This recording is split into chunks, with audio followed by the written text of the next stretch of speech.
I've not watched the Super Mario Galaxy movie, but what I'm seeing is people saying, guys, it's just a kid's movie. Switch your brain off and enjoy the movie.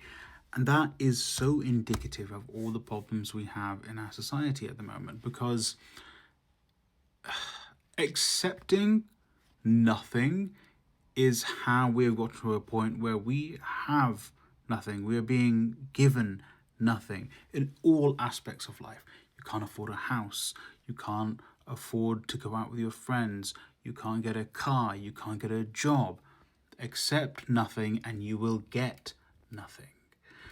And look, if I'm just talking about movies and films, and I'm talking about adaptations of video games, we have the Sonic movies.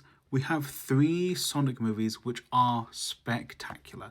And look, the purpose of the Sonic movies are to basically sell the Sonic brand. So people go off and buy the Sonic games, buy Sonic merch, watch Sonic TV shows. That is the purpose of the Mario movie. So people enjoy the movie and go off and be like, oh, I'm going to go play Mario. I'm going to buy the Mario game. Look, I'm a Nintendo fanboy. I've got my Switch 2 right next. You can't see it because of the green screen. I have my Switch 2 right next to me.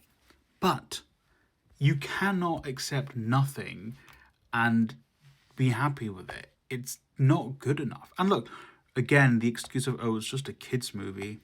K-pop Demon Hunters came out last year. It was a kids' movie. It was arguably my favorite film I watched last year. And I watched 100 movies last year. Probably not my favorite movie. It was probably one of the Godzillas. But, I digress. You cannot accept nothing. You just cannot, especially from these big corporations. Nintendo isn't small. Illumination isn't small. Two of the biggest brands in entertainment out there cannot knock their heads together and put out a good movie.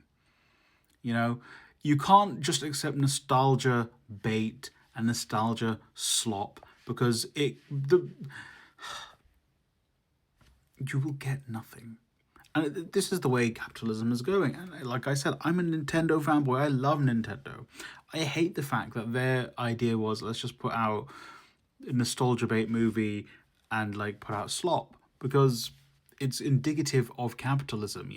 They are just pumping out slop and nothing and being like, you're going to enjoy it, aren't you? Eat it up. Casting Chris Pratt as Mario was the start of the worst thing possible for Mario.